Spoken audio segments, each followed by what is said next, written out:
Pará, ¿me estás pidiendo que te resuma el contrato social de Rousseau? Mirá que es un toque denso. Rousseau arranca con una frase que te deja pensando. El hombre ha nacido libre y en todas partes se halla entre cadenas. O sea, nacemos libres, pero la sociedad nos ata de pies y manos. Y la pregunta del millón es, ¿cómo carajo llegamos a esta situación? Él no tiene la respuesta, pero se pone a investigar si hay alguna forma de gobierno que sea justa y segura. Rousseau era un pibe idealista y estaba convencido de que la mejor forma de gobierno es la que se basa en la voluntad general del pueblo. ¿Qué es eso de la voluntad general? Es como la onda que se crea cuando todos los ciudadanos se ponen de acuerdo en lo que es mejor para el conjunto, no para cada uno por separado. Para que esta onda funcione, la gente tiene que ser libre e igual. O sea, todos tenemos que tener los mismos derechos y las mismas oportunidades. Y acá viene la parte más polémica. Rousseau dice que la soberanía, o sea, el poder de decidir, no se puede ni vender ni representar. Para él, los políticos que elegimos no son más que nuestros mandaderos, y si no hacen lo que queremos, los rajamos. ¿Y cómo se hace para que la voluntad general se haga realidad? Bueno, Rousseau creía que los ciudadanos tenían que participar activamente en la vida política. Se imaginaba a la gente reunida en asambleas, debatiendo y votando las leyes. Obvio que esto es un poco utópico, sobre todo en un país grande como el nuestro. Pero bueno, la idea es que la gente esté informada y participe, no que se quede en el molde. Rousseau habla también de la importancia de la ley. Para él la ley es como un acuerdo entre todos los ciudadanos y tiene que ser justa e igual para todos. Y acá viene otra idea polémica. Rousseau creía que el pueblo tenía derecho a desobedecer las leyes injustas. O sea, si el gobierno se manda una cagada, la gente tiene derecho a rebelarse. El tema de la religión también le preocupaba a Rousseau. Él era un tipo bastante espiritual, pero no le gustaba la iglesia. Creía que la religión verdadera no se basa en dogmas ni en rituales, sino en la bondad y en la justicia.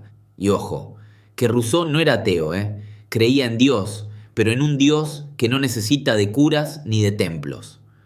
Bueno, y al final, ¿qué onda con El contrato social? Es un libro que te hace pensar, que te cuestiona, que te invita a imaginar una sociedad mejor. Es un libro que, a pesar de haber sido escrito hace siglos, sigue siendo recontra actual. Porque al final, la lucha por la libertad, la igualdad y la justicia es algo que nos interpela a todos, ¿no? Si querés saber más, te doy algunos detalles clave del libro. El contrato social. Rousseau se imagina un contrato entre todos los ciudadanos, en el que cada uno cede un poco de su libertad individual a cambio de la protección del Estado. Pero ojo, esta cesión es voluntaria y el Estado no puede abusar de su poder. La voluntad general es la clave de todo el sistema de Rousseau. Es como la brújula que guía al Estado y se basa en el bien común, no en los intereses particulares. Para que la voluntad general se exprese, los ciudadanos tienen que participar en las asambleas y votar las leyes. La libertad e igualdad. Para Rousseau, la libertad es la base de toda sociedad justa, pero la libertad no puede existir sin igualdad, porque si hay gente que tiene más poder o más plata que otra, la libertad se convierte en un verso. El papel del legislador. Rousseau creía que hacía falta un tipo sabio y justo que guiara al pueblo en la creación de las leyes. Este legislador no sería un gobernante, sino un maestro que enseñaría a la gente a vivir en sociedad. Las diferentes formas de gobierno. Rousseau analiza las ventajas y desventajas de la democracia, la aristocracia y la monarquía. Para él no hay una forma de gobierno perfecta, sino que cada una tiene sus pros y sus contras. El abuso del gobierno. Rousseau era consciente de que el poder corrompe y que los gobiernos tienden a abusar de su poder. Por eso, creía que el pueblo tenía derecho a controlar al gobierno y a rebelarse contra la tiranía. La religión civil. Rousseau era un tipo espiritual, pero no le gustaba la iglesia. Creía que la religión verdadera se basa en la bondad y en la justicia, no en dogmas ni en rituales. propuso una religión civil, con dogmas simples que todos los ciudadanos deberían aceptar. Bueno, espero que te haya servido este resumen. Te repito que el libro es bastante denso, pero si le pones onda, te vas a encontrar con ideas recontra interesantes. Y ahora, para entrar en más detalles, los dejo con nuestra inmersión profunda. Adelante, maestros. Listos para una inmersión profunda en el contrato social de Rousseau. Por supuesto. Ya sé que estés refrescando la memoria con este clásico o explorándolo por primera vez, acompáñanos a desentrañar las ideas de este titán de la filosofía política. Un recorrido fascinante, sin duda. Imagínate transportado a la era de la Ilustración, un hervidero de ideas revolucionarias. Una época apasionante. Rousseau, en el centro de todo, desafiaba las normas y nos impulsaba a cuestionar los conceptos mismos de libertad, autoridad y la sociedad ideal. Cuestionar para comprender mejor. Lo que hace que el contrato social sea tan cautivador es que va más allá de la teoría abstracta. Totalmente de acuerdo. Está lleno de imágenes vívidas, Cierto. argumentos que provocan y preguntas atemporales sobre el poder, Sin duda.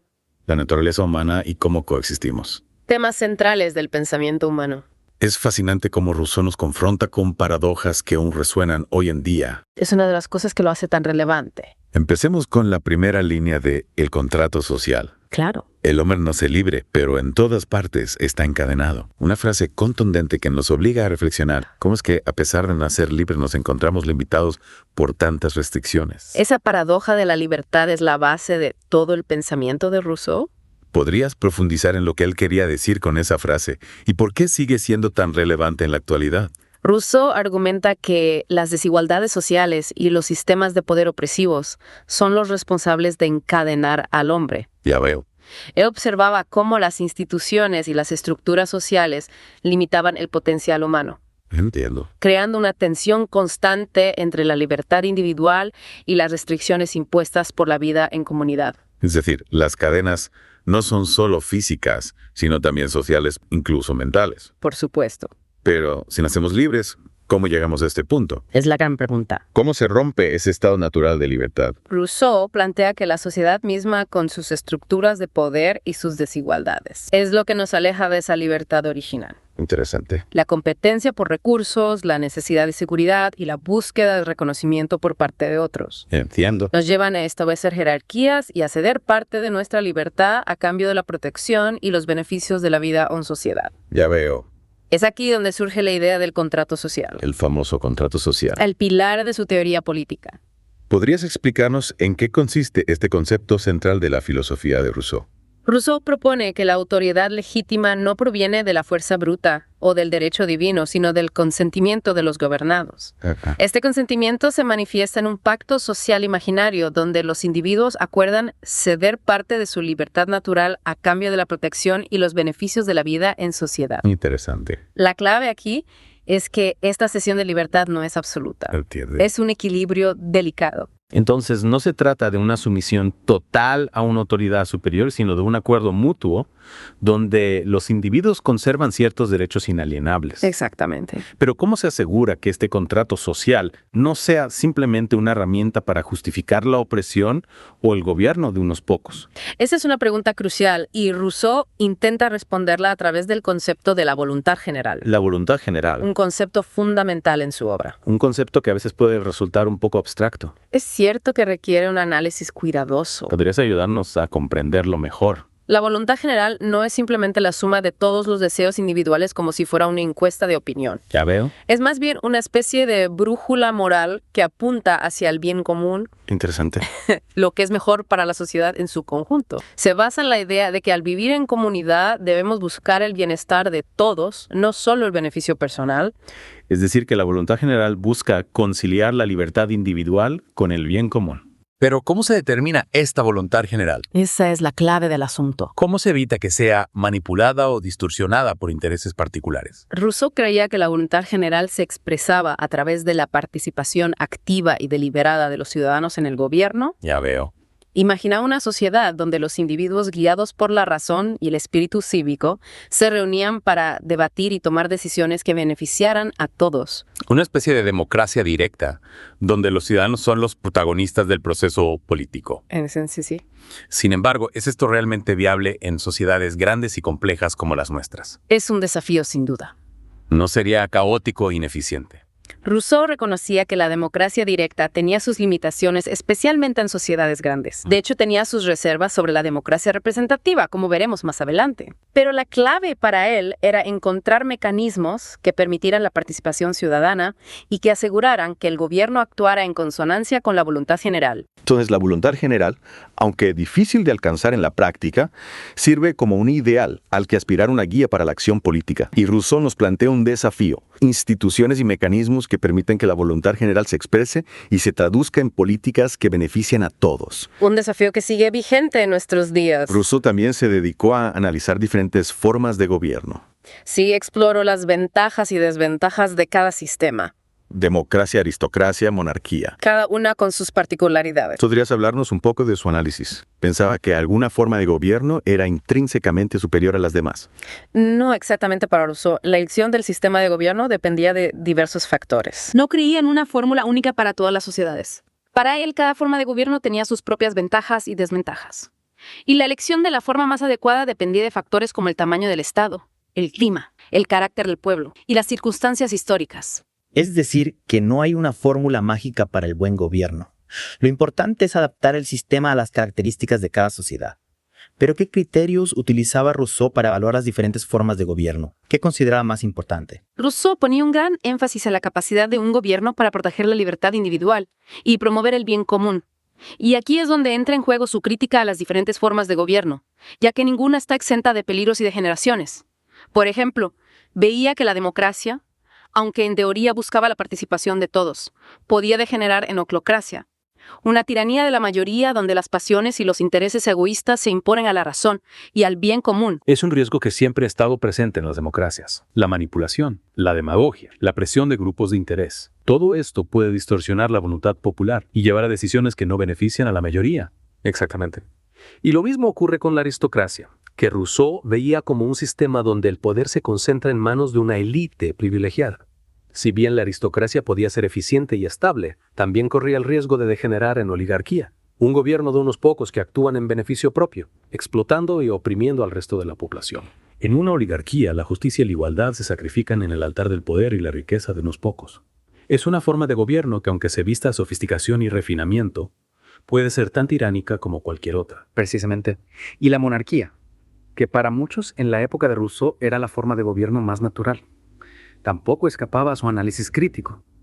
Rousseau reconocía que la monarquía podía ser eficiente en ciertos casos, especialmente en estados pequeños y con un monarca virtuoso. Un rey filósofo, por así decirlo, que gobierna con sabiduría y justicia, velando por el bienestar de su pueblo. Exacto. Pero Rousseau también advertía que la monarquía, al concentrar tanto poder en una sola persona, corría un alto riesgo de degenerar en despotismo, donde el rey se convierte en un tirano que gobierna por capricho, sin rendir cuentas a nadie, y pisoteando los derechos de sus súbditos. La historia está llena de ejemplos de monarcas que, cegados por el poder, se convirtieron en déspotas que sembraron el terror y la miseria entre su pueblo. Exacto. Al analizar las diferentes formas de gobierno, nos advierte sobre los peligros de la concentración del poder, independientemente de quién lo ostente. Y por eso, más allá de la forma específica de gobierno, Rousseau pone énfasis en la necesidad de mecanismos que limiten el poder, protejan la libertad individual.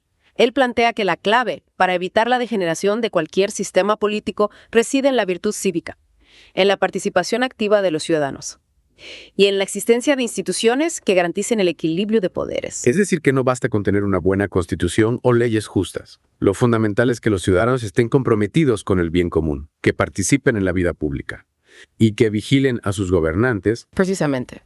Y en ese sentido, Rousseau plantea algunas ideas muy interesantes sobre cómo prevenir la tiranía y la usurpación del poder. Por ejemplo, propone la división de poderes como un mecanismo fundamental para evitar la concentración del poder en una sola persona o institución. La división de poderes, un principio que hoy en día damos por sentado en muchas democracias, pero que en la época de Rousseau era una idea revolucionaria. ¿Cómo la concebía Rousseau? Rousseau distinguía entre el poder legislativo, que reside en el pueblo soberano y se encarga de elaborar las leyes, el poder ejecutivo, que se confía a un gobierno y se encarga de aplicar las leyes y administrar el Estado, y el Poder Judicial, que se encarga de interpretar las leyes y resolver los conflictos.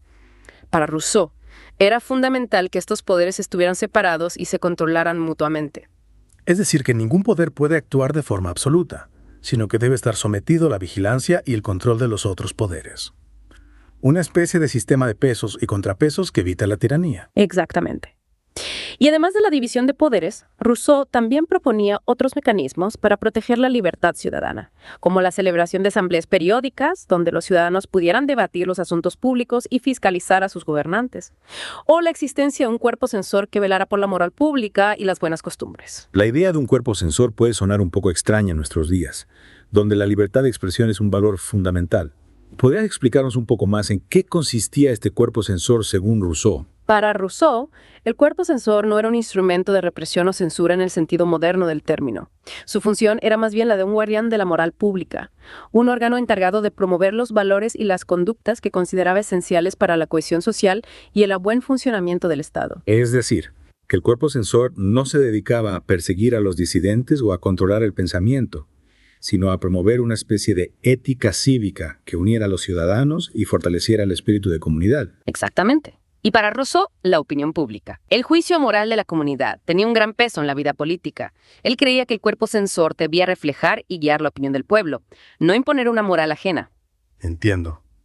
Pero aún así, la idea de un cuerpo censor puede generar dudas y desconfianza. ¿Cómo se aseguraba Rousseau de que este órgano no se convirtiera en una herramienta de control político o de persecución de aquellos que pensaban diferente? Es una pregunta válida. Y Rousseau era consciente de los riesgos que implicaba la existencia de un cuerpo censor. Él mismo criticaba la censura cuando se utilizaba para silenciar a la oposición o para imponer una ortodoxia ideológica. Sin embargo, creía que un cuerpo censor, bien concebido y controlado por el pueblo, podía ser un instrumento útil para preservar la virtud cívica y promover el bien común. Es un tema complejo que nos invita a reflexionar sobre los límites de la libertad de expresión y la necesidad de un cierto consenso moral en la sociedad. Así es. Nos desafía a pensar en estas cuestiones y a buscar soluciones que equilibren la libertad individual con el bienestar colectivo. Y es importante recordar que Rousseau no pretendía ofrecer soluciones definitivas a todos los problemas políticos. Su objetivo era más bien estimular la reflexión, el debate y la búsqueda de un orden social más justo y libre. Y en esa búsqueda, la participación activa de los ciudadanos, la educación y la formación en virtud cívica juegan un papel fundamental. Sin duda, Rousseau creía que la educación no debía limitarse a la transmisión de conocimientos, sino que debía formar ciudadanos libres, responsables y comprometidos con el bien común. Para Rousseau, la educación era la clave para construir una sociedad más justa, libre y próspera. Una sociedad donde los ciudadanos, conscientes de sus derechos y deberes, participaran activamente en la vida pública y contribuyeran a la construcción de un futuro mejor. Exacto. Y es aquí donde podemos conectar las ideas de Rousseau sobre el contrato social, la voluntad general y la importancia de la participación ciudadana con su crítica a la civilización moderna.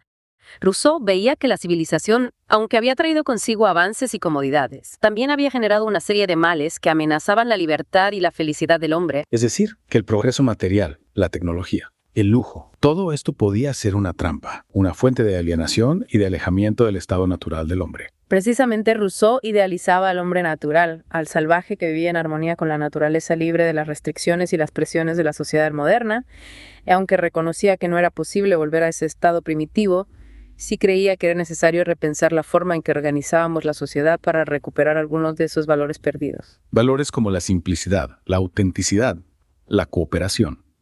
Rousseau nos invita a cuestionar el modelo de progreso que se imponía en su época, a buscar una forma de vida más humana, más justa y más acorde con nuestra naturaleza. Exactamente, y aunque sus ideas puedan parecer utópicas en algunos aspectos, nos obligan a reflexionar sobre el rumbo de nuestra sociedad y a buscar alternativas al modelo dominante. Rousseau, con su crítica a la civilización moderna, nos lanza un desafío. ¿Cómo conciliar el progreso material con la preservación de los valores humanos fundamentales? Es un desafío que sigue vigente en nuestros días, donde enfrentamos problemas como la desigualdad, la crisis ecológica, la alienación, la pérdida de sentido. Las ideas de Rousseau, aunque escritas hace siglos, nos ofrecen una perspectiva crítica para analizar estos problemas y buscar soluciones que nos permitan construir un futuro más justo y sostenible. Rousseau, un pensador complejo y controvertido, nos deja un legado de ideas que siguen interpelándonos y que nos invitan a repensar la forma en que vivimos y organizamos nuestra sociedad. Llegamos a un punto que suele generar debate, su visión sobre la mujer y la familia. Es importante recordar el contexto histórico en el que Rousseau escribía. donde las ideas sobre la igualdad de género aún no se habían desarrollado como las entendemos hoy. A pesar de su genialidad en otros aspectos, no escapó a las limitaciones de su época en este tema.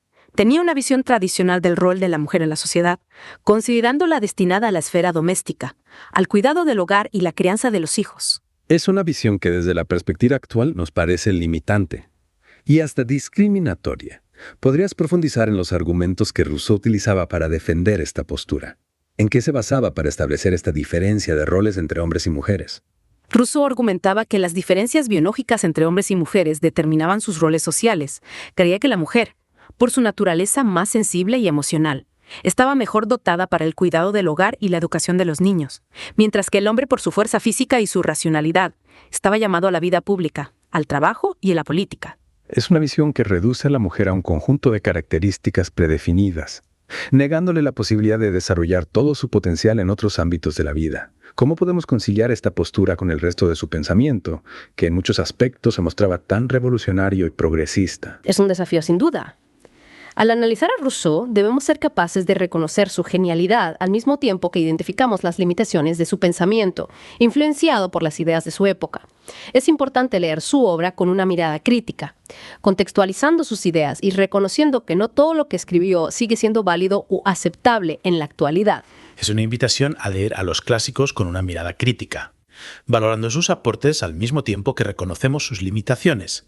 En este sentido, ¿cómo podemos interpretar la crítica de Rousseau a la civilización moderna a la luz de su visión sobre la mujer y la familia? Rousseau, al idealizar al hombre natural, planteaba que la vida en sociedad, con sus reglas, jerarquías y artificialidades, había corrompido al ser humano y lo había alejado de su estado de pureza original. En este contexto, podríamos interpretar su visión de la mujer y la familia como un intento de preservar un espacio de naturalidad y autenticidad dentro de una sociedad que consideraba artificial y corruptora. Es decir, que la familia, en la visión de Rousseau, se convertía en un refugio frente a la artificialidad de la vida social.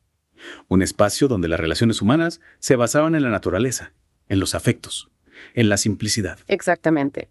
Sin embargo, es importante no romantizar esta visión. Aunque Rousseau idealizaba la familia, también reconocía que las relaciones entre hombres y mujeres estaban marcadas por la desigualdad y el dominio masculino.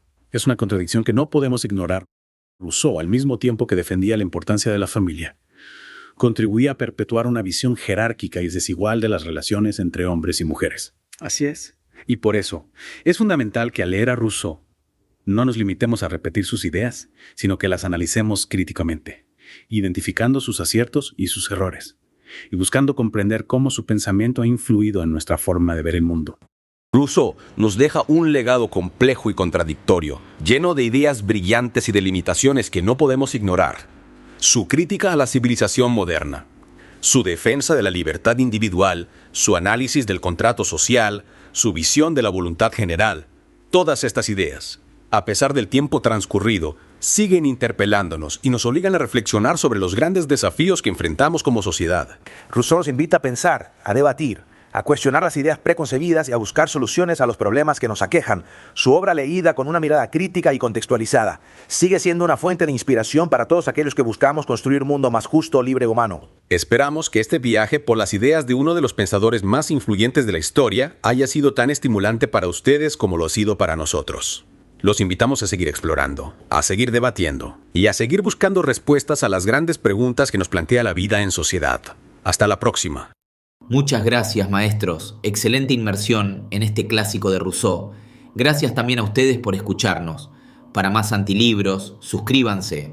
Déjennos un comentario y un like. Hasta pronto. Chau.